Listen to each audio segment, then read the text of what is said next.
She'd called herself the Lady of the Rosary and had promised a miracle.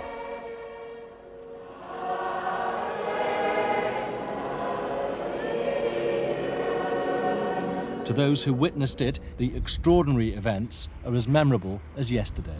Naquele dia só vi foi os astros.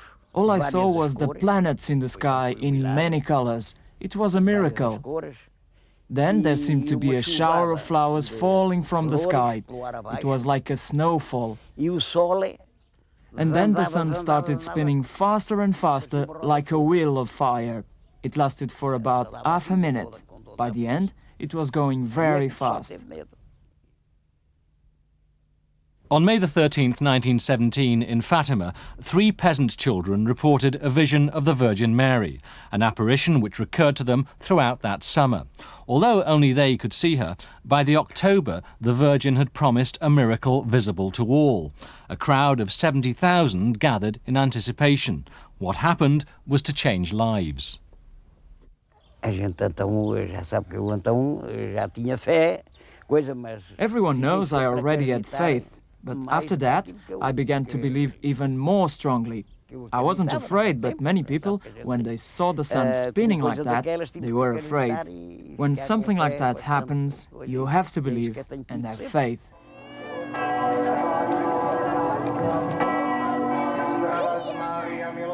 In 1917, Fatima was a village. Now it's a shrine. Pilgrims come in their thousands. Some walk miles, then crawl along the final stretch, prostrating themselves before Our Lady of Fatima. They have total belief that the Virgin Mary appeared to the children here and gave them various prophecies for the 20th century. These are the so-called secrets of Fatima.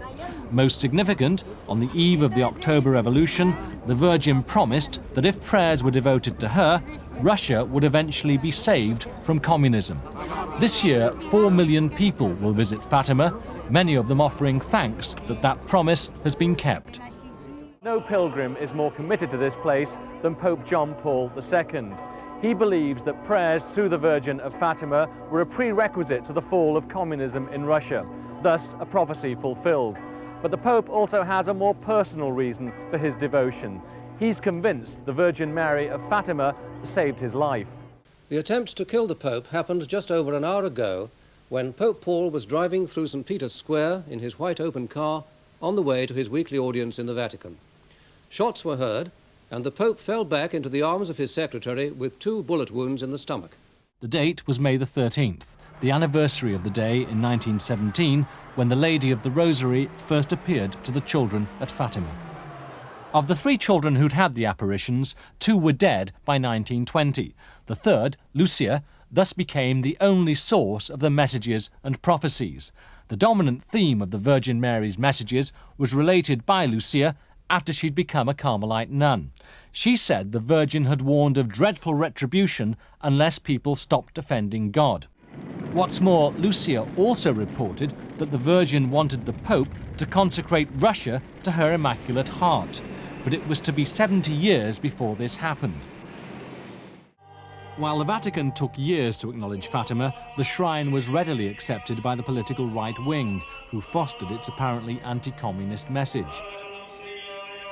The Mother of God became the Cold War Virgin. The Pope, I am convinced, wants to bring Russia more within the orbit of Western-style Christianity. He's said publicly that there is no place he more wants to go to than Moscow, but they're certainly not going to have him, because this seems like Roman Catholic aggrandizement.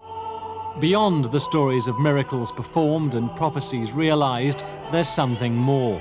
The children, according to Lucia, received a message from the Virgin Mary, which even now hasn't been disclosed. This is known as the third secret of Fatima. Lucia wrote it down and passed it to the Vatican with the instruction that it wasn't to be opened until 1960. Since then, successive popes have read it. The fact that none has chosen to reveal its contents has led to universal speculation about the nature of the third secret. Amid all the talk of miracles, controversies, prophecies or myths, Fatima has a unique place in the life of the Catholic Church. The faithful don't have to believe in it, but thousands come here to pray. The Pope has been twice. The bullet taken from his body has been placed in the Virgin Mary's crown.